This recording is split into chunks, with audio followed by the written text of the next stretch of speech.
Alright YouTube, what's going on with you guys? I'm back with a new video, and today I'm gonna be showing y'all how Wheezy makes his beats in FL Studio. So before we get into this video, if you guys aren't already, make sure y'all go follow me on Instagram and Twitter. I announce all kinds of stuff on there, and I do different deals and giveaways for my kids and stuff like that. So if you're not following me, make sure you go follow me because you don't want to miss out. And also, if you're new here, make sure you subscribe so you don't miss any of my future uploads. So with all that being said, let's get into this video. Alright, so for this beat, I'm going to be using a loop from my new loop kit called Loop Kit Volume 1. So basically, I feel like I've been improving on my loops and kind of wanted to start a new loop kit series. So I just dropped Loop Kit Volume 1, and then I'm going to be dropping Volume 2 and Volume 3 and so on. So yeah, honestly, I think this is one of my best kits ever. So I'm just going to go ahead and play some of the loops.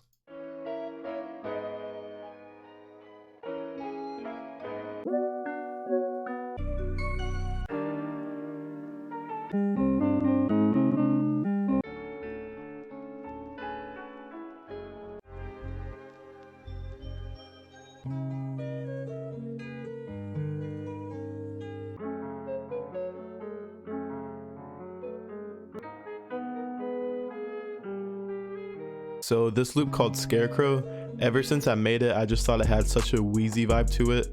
So I'm going to be flipping this sample for the video. So on this loop, there are two sections. One with the flute. Let me turn limiter off. I was already off. And then one with just a guitar. So in my opinion, I think it's a little bit too slow for the Wheezy vibe. So speed up a tiny bit. Like right there. I actually kind of like how it sounds pitched up, so. Alright, so key number one for the Wheezy style beats, you need to have a catchy melody, something that's sort of repetitive but not too repetitive. This is perfect. Kind of gets stuck in your head. You definitely don't want anything complex. You want to keep things really simple. I think that's really what people are like subconsciously drawn to in his beats. I mean, his beats are just so simple but so catchy, and I feel like that's what people like in music these days. So alright, so for the drums, I'm going to start off with the 808.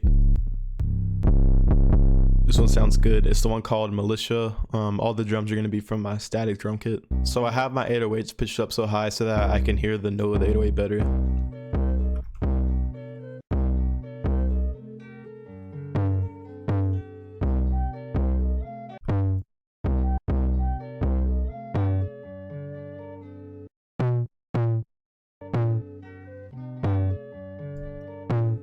Alright, so as you can tell, the 808 pattern is super simple.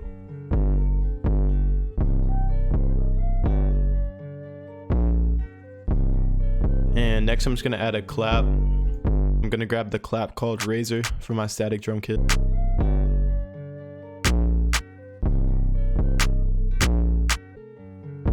The hi-hat.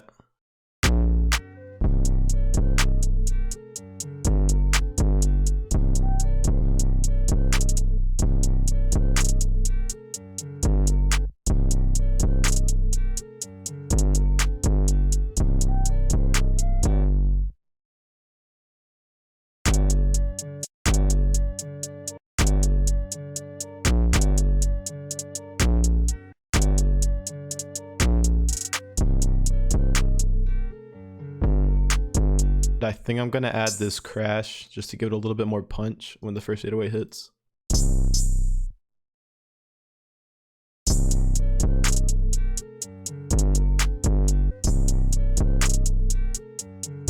So for the open hat, I'm gonna make it so the waveform looks like this.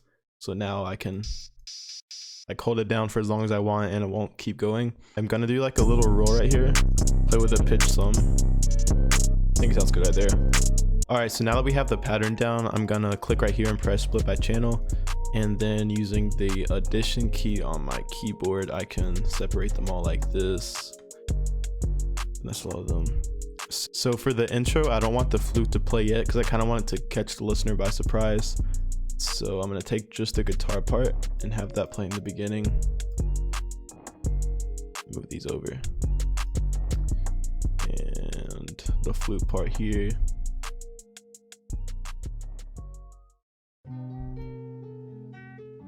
And I'm gonna have the drums come in kind of early.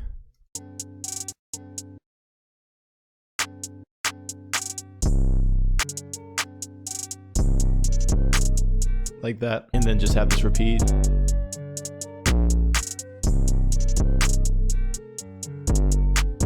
Then go back to the guitar part. Maybe have the 808 come in late, and I'm gonna take the crash away too on the verses.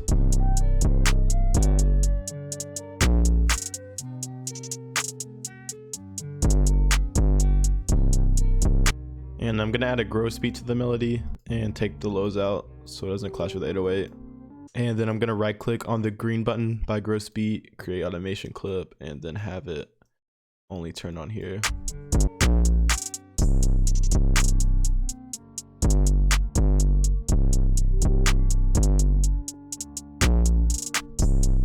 And then just go back to the normal guitar part.